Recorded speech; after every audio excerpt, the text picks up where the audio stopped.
Selamat malam semuanya, balik lagi di podcast Opini Tengah Malam.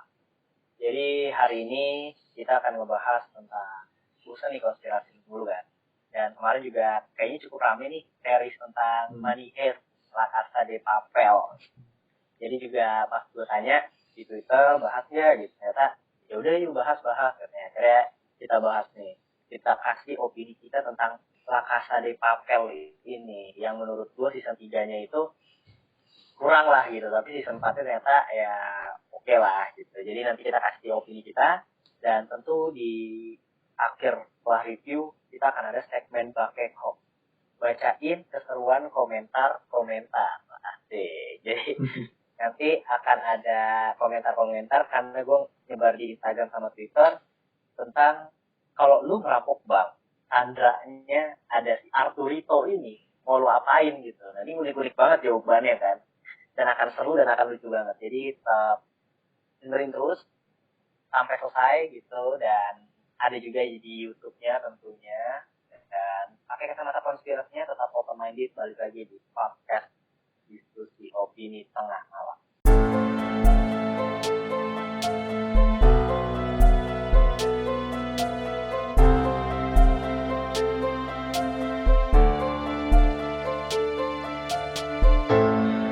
Oke, apa kabar nih pendengar?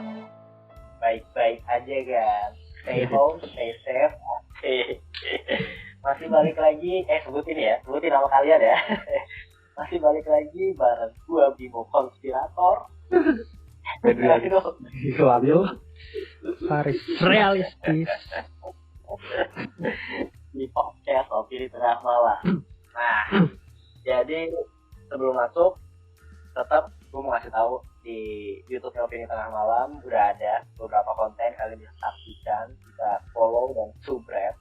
Terus juga kalian bisa komen juga, dan di Snapchat juga ada kita gitu. Cuma kayaknya masih vakum kita di Snapchat, dan semoga selesai pandemi kita bisa rekaman lagi, ketemu lagi, karena gue juga udah kangen banget nih kita rekaman bareng biar kualitas suaranya juga bagus. Karena ada banyak banget yang komen kayak kualitas suaranya kurang banget. Ya emang karena mau gimana lagi gitu. Dan buat kalian yang nyari kaos konspirasi sama film, bisa kunjungi Time is Friday. Biar geeks banget gitu. Langsung masuk aja nih. Jadi kita akan ngebahas tentang Money Heist. Kadang kalau yang zaman dulu waktu season 1 tuh oke, anjing pengen nonton terus gitu, abis selesai ini kayak tahan dulu dah, istirahat. Ngapain ya, dulu gitu. Ya, emang gak bisa. Ya kalau gue akuin ya, Money Heist ini emang paling mantulnya itu season 1, season 2 gitu. Itu udah the best lah. Dan itu juga happy ending gitu. Jadi nonton season 1, season 2 tanpa lanjut season 3, season 4 tuh keren banget menurut gue gitu. Jadi kita langsung spoiler aja opini gue tentang Money Heist. Jadi Money Heist season 4 lanjutan dari 3, di mana Rachel itu ditembak dan profesor mau inilah nyelamatin gitu. Dan di season 4 ini sebenarnya gue di season 3 tuh udah sedikit, sebenarnya gue suka banget sama season 3 yang mereka ngumpul lagi dan mau nyelamatin Rio. Tapi gue bencinya ketika ternyata Rio pas udah diselamatin malah mutusin si Tokyo gitu loh. Kayak anjir, gini percintaannya gue akuin nih untuk perampok banknya, karena itu kan poinnya kan di situ kan, perampok banknya itu menurut gue bagus banget. Tapi kalau untuk drama percintaannya itu nggak lebih dari sinetron Indo aja. Kalau menurut gue pribadi nih. Tapi di season 4 gitu, ternyata hal itu diperbaikin, mungkin. Kalau menurut gue pribadi, drama percintaannya itu Rio dan Tokyo udah nggak terlalu ditonjolin. Dan walaupun ada beberapa drama percintaannya lebih ke Denver sama si Stockholm, tetap aja taks aja menurut gue kurang oke aja sih menurut gue. Kalau menurut lu gimana? Season 4 ini. Season 3-4 inilah ya. Iya. Gue lumayan sih seru, menghibur, menarik. Cuma kalau memang dibandingin dengan season 1-2-nya ya benar, karena kan season 1-2-nya itu original ya. Season 3-4 ini tuh kayak dia kayak mengulang kesuksesannya gitu loh, kayak pengen nambah. Tapi kalau dibilang dari season 4 ini menarik sih, karena ada ada formula barunya dah. Tekanannya sekarang ada dari dalam, ada dari luar. Gak cuma adu taktik kan, kalau season 1-2 kan dia ada taktik tuh sama polisinya. Sekarang dia ada inilah, ada berantemnya dikit di dalam tuh. Lu baca review siapa, Wet? Hah? Lu baca review siapa? Kalau Faris gimana nih, Faris? Gua apa ya? Kayaknya gara-gara ekspektasi juga sih. Soalnya waktu nonton yang part 1 tuh gue nonton karena iseng aja. Terus tiba-tiba nemu harta karun gitu anjir. Itu seriesnya sebagus itu gitu. Kalau yang ini yang 3-4 kayaknya kan apa ya, karena kita udah tahu dia bisa sebagus itu, kayaknya ekspektasinya jadi lebih tinggi dah. Terus ketika keluar ya gitu. Sama anjir. Dengan problem yang sama, ada masalah-masalah pribadi gitu. Ya emang bener, gue setuju banget sama Faris. Cuma gue udah menurunkan ekspektasi gue tuh setelah nonton season 3 gitu. Mungkin waktu di season 3 ekspektasi gue tinggi banget, tapi ketika gue nonton season 3 dan mau keluar season 4 nya, makanya ketika hype-nya orang-orang pada ini La Casa de Papel, gue cuma kayak nanti aja lah gue nontonnya gitu. Karena gue ngerasa di season 3 dia ya benar ngulangin formula yang sama gitu. Cuma menurut gue ya, di season 4 ini ada beberapa yang diperbaiki sih.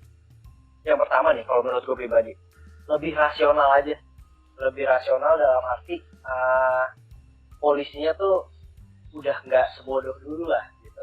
Udah ada taktiknya, profesor tuh udah benar-benar, ini yang gue suka gitu, profesornya udah mulai kewalahan gitu loh. Jadi ada tekanan dari si polisinya juga, selain tekanan dari dalam itu gitu. Dan yang kedua, dia tuh berani nge-treatment karakter-karakternya ini, terutama yang ngebunuh salah satu karakternya yaitu Nairobi gitu loh. Dan itu bagus menurut gue, karena kalau Nairobi nggak mati, gue akan bilang ini series jelek banget gitu untuk karakternya. Karena ya lu udah sekali nih ketembak lo ya kan, ketembak terus lu nggak mati, lu dioperasi lu nggak ada dokter, Nairobi-nya udah sampai mau nyerah kan. Ibaratnya lu mau mati lagi lah dioperasi sama Tokyo gitu. Oke, selamat lagi. Yang ketiga mau dibunuh sama Gandia, selamat lagi. Yang keempat kalau seandainya itu sama Gandia nggak mati juga, jadi itu menurut udah jelek banget sih. Tapi ya oke lah, ternyata Nairobi dibikin mati tuh pilihan yang tepat kalau menurut gua. Dan sebenarnya udah ketahuan si Nairobi mati dari berapa episode 1 sampai 4 mungkin kita udah dikasih tahu impian-impiannya Nairobi gitu loh. Dan gue udah yakin banget nih ketika pas udah dikasih tahu flashback-nya, ya orang pasti ada sesuatu, ada something gitu. Pasti dia ya somethingnya ya mati pasti gitu. Kalau dari menurut lu pada nih, karakter Nairobi atau enggak karakter mana sih yang sebenarnya ya lu harus mati gitu? Kalau menurut gue sih udah pasti Nairobi sih. Iya, tapi dari Farisnya agak aneh sih menurut gue flashback yang dia tiba-tiba sama profesor itu. Menurut gue ya. Oh iya. Out of nowhere tiba-tiba minta anak, anjir nggak jelas. Terus kan dia juga udah punya anak juga kan sebenarnya pas itu. Iya. Dan pas ada scene itu jadi gue langsung tahu ya ini udah pasti mati nih. Soalnya dia pasti pengen bikin kita sedih, pengen bikin kita lebih ada rasa empati buat Nairobi. Ada scene dia membangkitkan semangat juga lagi ya. Iya itu kita. Cuma ada satu yang kontradiksi menurut gue. Ini gue nggak tahu ya lu apa ini opini gue dong.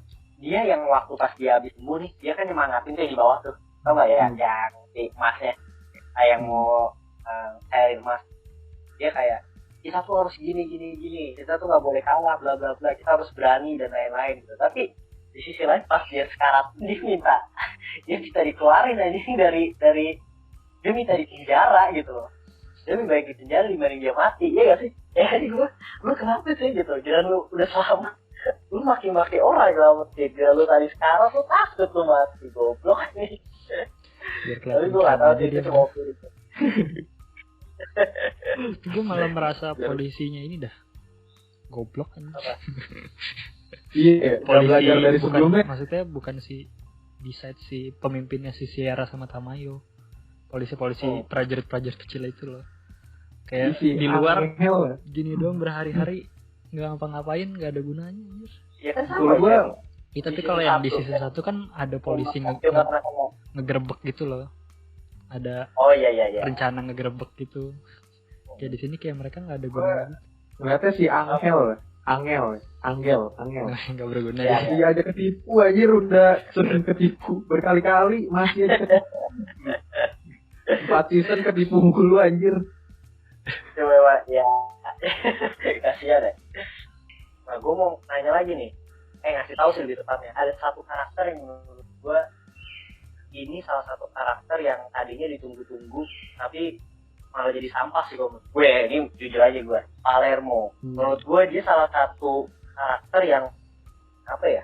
Dibilang calon gantiin Berlin gak sih? Dia itu salah satu karakter yang emang ya posisinya posisi Berlin gitu. Tapi awalnya gue suka sama dia tuh yang ketika profesor ngomong, lu ngapain nahan Palermo, biarin aja, gue yakin dia tuh punya rencana gitu. Dia punya rencana yang kita nggak duga-duga gitu. Dan ternyata sampai dia di penjara pun, di ikat tuh gue masih oke, wah nih Palermo pasti akan ada something. Dia ngelepasin Gandia kan. Gue juga kayak, wah dia ada something. Tapi pas Gandianya lepas, terus dia kayak ya malah jadi ngebunuh Nairobi dan lain-lain ya, malah jadi karena dia pintar, tapi kayak ya itu salah satu penyebabnya dia gitu loh. Gue pikir gue belum menemukan kepintarannya Palermo di sini, selain suka gay aja. Gue kayak gitu loh. Tapi kalau menurut lu gimana Palermo? Tapi itu emang nggak jelas sih, kan dia bilang yang ke Gandia yang dia bakal mimpin, pokoknya jadi resistensi gitu ya. Dia pengen jadi leadernya Gandia dah, makanya disuruh bebasin diri. Tapi nggak jelas anjir rencana sebenarnya dia yang lepasin Gandia itu apa ya? Padahal Gandianya akhirnya jadi kayak sendiri gitu ujung-ujungnya.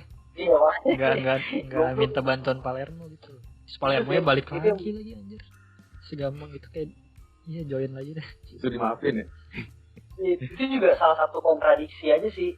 Profesor ngomongnya gini-gini, tapi gue pikir kayak ada satu kejutan lah. Misalnya contohnya Berlin yang dibilang diikat dan lain-lain, ternyata di akhir dia berkorban gitu. Tapi gue nggak ngeliat ini sisi Palermo tuh lu ngapain sih gitu.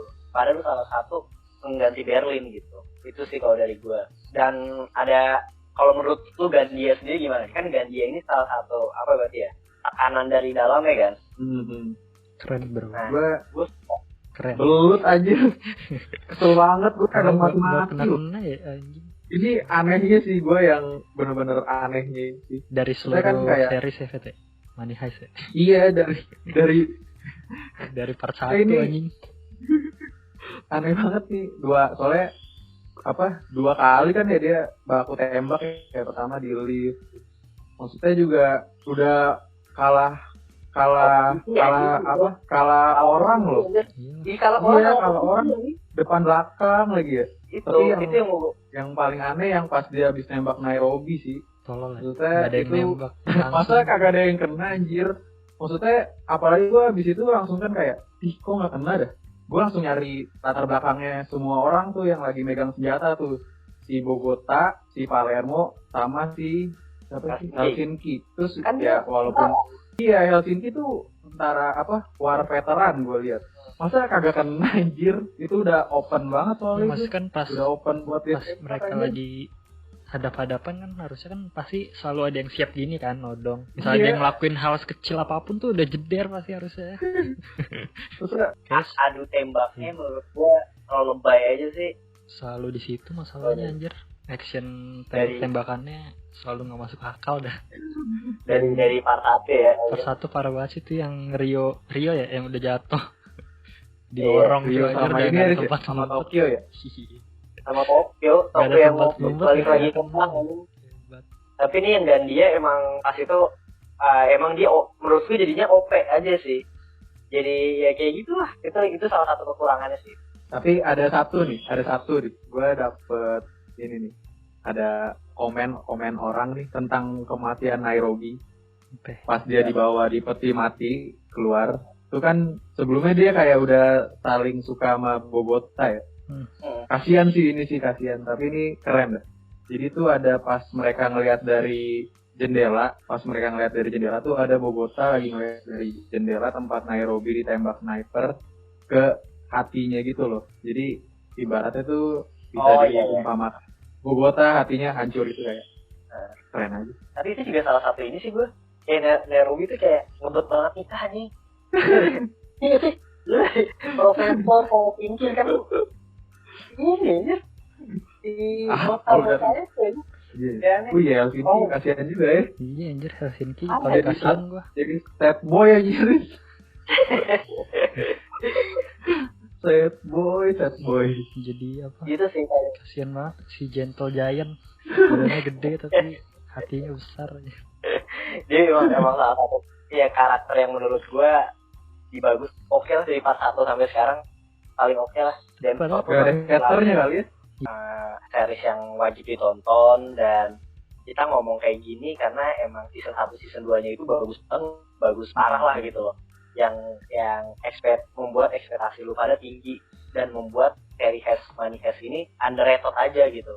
Malah jadi udah bukan underrated lagi gitu. Jadi kalau nggak salah jadi salah satu series yang paling banyak ditonton di Netflix. Bener lah gue. Iya. Money Heist. Iya, habis itu ada ini tuh. Kan kalau kita selesai nonton episode 8-nya ada Money Heist Phenomenon tuh. Jadi dia kasih tahu tuh dia kenapa bisa hype banget. Pada kaget juga itu. Langsung ini ya nih, masuk segmen ya nih. Sambil kita react nih. Sudah. Oke.